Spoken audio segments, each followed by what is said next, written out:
Hey guys, so we're gonna read chapter 4 of Number the Stars. I'm in a different room today. It's like every day is something new, right? I'm in my guest room and also my desk.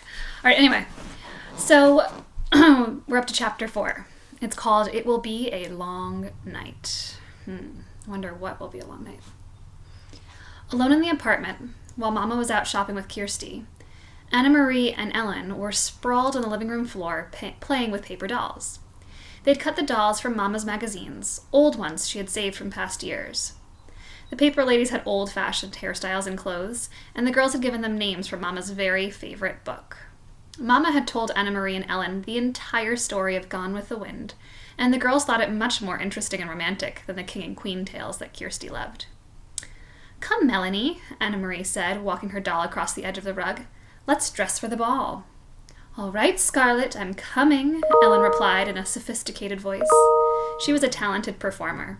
She often played the leading roles in school dramatics. Games of the imagination were always fun when Ellen played. The door opened and Kirsty stomped in, her face tear-stained and glowering. Mama followed her with an exasperated look and set a package down on the table. "I won't," Kirsty sputtered. "I won't ever wear them. Not if you chain me in a prison and beat me with sticks." Anna Marie giggled and looked questioningly at her mother. Mrs. Johansson sighed. "I bought Kirsty some new shoes," she explained. "She's outgrown her old ones." "Goodness, Kirsty," Ellen said. "I wish my mother would get me some new shoes. I love new things, and it's so hard to find them in the stores." "Not if you go to a fish store," Kirsty bellowed. "But most mothers wouldn't make their daughters wear ugly fish shoes." "Kirsten," Mama said soothingly, "you know it wasn't a fish store, and we were lucky to find shoes at all." Kirsten sniffed. "Show them," she commanded. "Show Anna Marie and Ellen how ugly they are." Mama opened the package and took out a pair of little girl's shoes. She held them up, and Kirsty looked away in disgust. "You know there's no leather anymore," Mama explained, "but they found a way to make shoes out of fish skin. I don't think these are too ugly." Anna Marie and Ellen looked at the fish skin shoes. Anna Marie took one in her hand and examined it. It was odd-looking. The fish scales were visible. But it was a shoe, and her sister needed shoes. "It's not so bad, Kirsty," she said, lying a little. Ellen turned the other one over in her hand. "You know," she said, "it's only the color that's ugly." "Green!" Kirsty wailed. "I will never, ever wear green shoes." "In our apartment," Ellen told her, "my father has a jar of black ink. Would you like these shoes better if they were black?"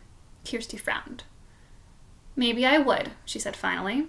"Well then," Ellen told her, "tonight, if your mama doesn't mind, I'll take the shoes home and ask my father to make them black for you with his ink." Mama laughed.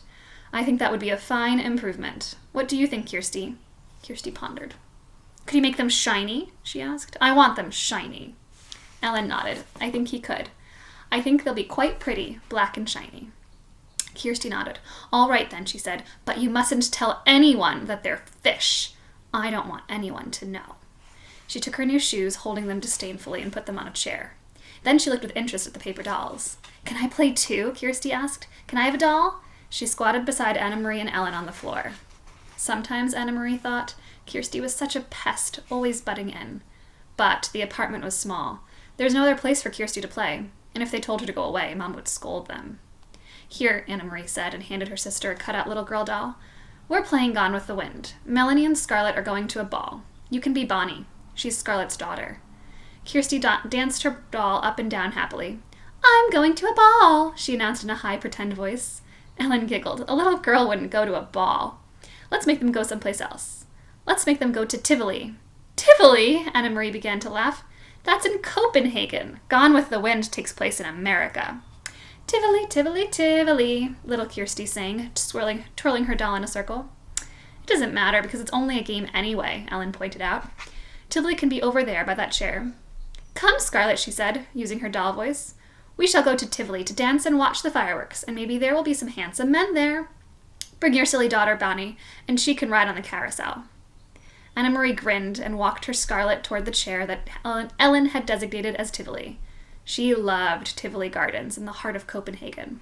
Her parents had taken her there often when she was a little girl. She remembered the music and the brightly colored lights, the carousel and ice cream, and especially the magnificent fireworks in the evenings. the huge colored splashes and bursts of light in the evening sky. "I remember the fireworks best of all," she commented to Ellen. "Me too," Kirsty said. "I remember the fireworks." "Silly," Anna-Marie scoffed. "You never saw the fireworks." Tivoli Gardens was closed now.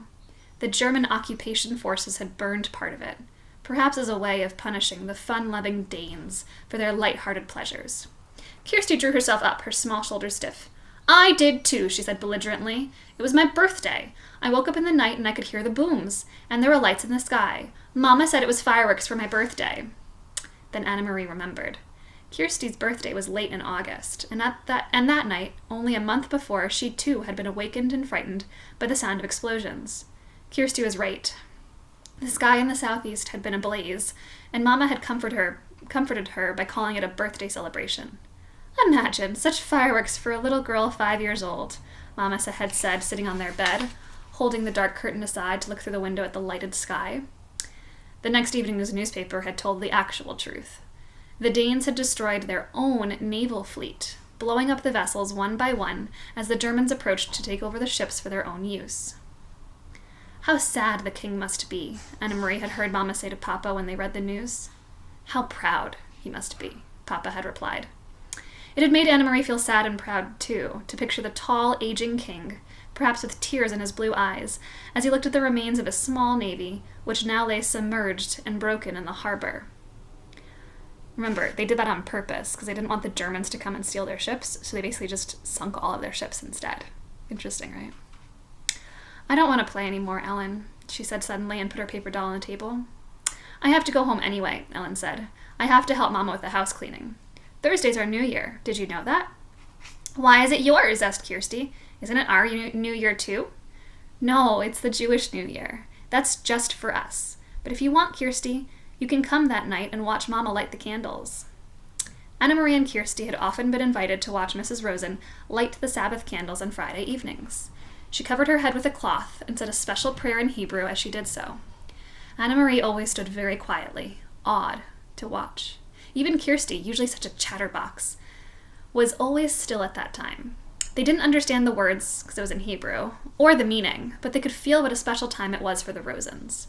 "Yes," Kirsty agreed happily. "I'll come and watch your Mama light the candles, and I'll wear my new black shoes." But this time was to be different. Leaving for school on Thursday with her sister, Anna-Marie saw the Rosens walking to the synagogue early in the morning, dressed in their best clothes. She waved to Ellen, who waved happily back. "Lucky Ellen," Anna-Marie said to Kirsty. "She doesn't have to go to school today." "But she probably has to sit very, very still like we do in church," Kirsty pointed out. "That's no fun." That afternoon, Mrs. Rosen knocked at their door but didn't come inside. Instead, she spoke for a long time in a hurried, tense voice to Anna-Marie's mother in the hall. When Mama returned, her face was worried, but her voice was cheerful. "Girls," she said, "we have a nice surprise. Tonight, Ellen will be coming to stay overnight and be our guest for a few days. It isn't often we have a visitor." Kirsty clapped her hands in delight. "But Mama," Anna-Marie said in dismay, "it's their New Year. They were going to have a celebration at home. Ellen told me her mother managed to get a chicken someplace, and she was going to roast it. Their first roast chicken in a year or more." "Their plans have changed," Mama said briskly. "Mr. and Mrs. Rosen have been called away to visit some relatives, so Ellen will stay with us. Now let's get busy and put clean sheets on your bed. Kirsty, you may sleep with Mama and Papa tonight, and we'll let the big girls giggle together by themselves." Kirsty pouted, and it was clear that she was about to argue. "I'll tell you a special story tonight," Mom said. "One just for you." "About a king?" Kirsty asked dubiously. "About a king if you wish," Mama replied. "All right then, but there must be a queen too," Kirsty said. Though Mrs. Rosen had sent her chicken to the Johansons, and Mama had made a lovely dinner large enough for second helpings all around, it was not an evening of laughter and talk. Ellen was silent at dinner. She looked frightened. Mama and Papa tried to speak of cheerful things, but it was clear that they were worried too, and so it made Anna-Marie also worry. Only Kirsty was unaware of the quiet tension in the room. Swinging her feet in their newly blackened and shiny shoes, she chattered and giggled during dinner. "Early bedtime tonight, little one," Mama announced after the dishes were washed. "We need extra time for the long story I promised about the king and queen." She disappeared with Kirsty into the bedroom. "What's happening?" Anna-Marie asked when she and Ellen were alone with Papa in the living room. "Something's wrong. What is it?" Papa's face was troubled. "I wish that I could protect you children from this knowledge," he said quietly. Ellen, you already know. Now we must tell Anna-Marie. He turned to her and stroked her hair with his gentle hand. This morning at the synagogue, the rabbi told his congregation that the Nazis have taken the synagogue lists of all the Jews, where they live, what their names are. Of course, the Rosens were on the list, along with many others. Why? Why did they want those names? They plan to arrest all the Danish Jews. They plan to take them away. And we have been told that they may come tonight. I don't understand. Take them where? Sorry, guys, my hair is like really messy. Her father shook his head. We don't know where. And we don't really know why. They call it relocation. We don't even know what that means. We only know that it is wrong, and it is dangerous, and we must help. Anna-Marie was stunned. She looked at Ellen and saw her best friend was crying silently. Where are Ellen's parents? We must help them too. We couldn't take all 3 of them. If the Germans came to search our apartment, it would be clear that the Rosens were here. 1 person we can hide, not 3. So Peter has helped Ellen's parents to go elsewhere. We don't know where. Ellen doesn't know either, but they are safe. Ellen sobbed aloud and put her face in her hands. Papa put his arm around her. They are safe, Ellen. I promise you that. You will see them again quite soon. Can you try hard to believe my promise? Ellen hesitated, nodded, and wiped her eyes with her hand. But Papa, Anna-Marie said, looking around the small apartment with its few pieces of furniture, the fat stuffed sofa, the table and chairs, a small bookcase against the wall. You said we would hide her. How can we do that? Where can she hide? Papa smiled. That part is easy.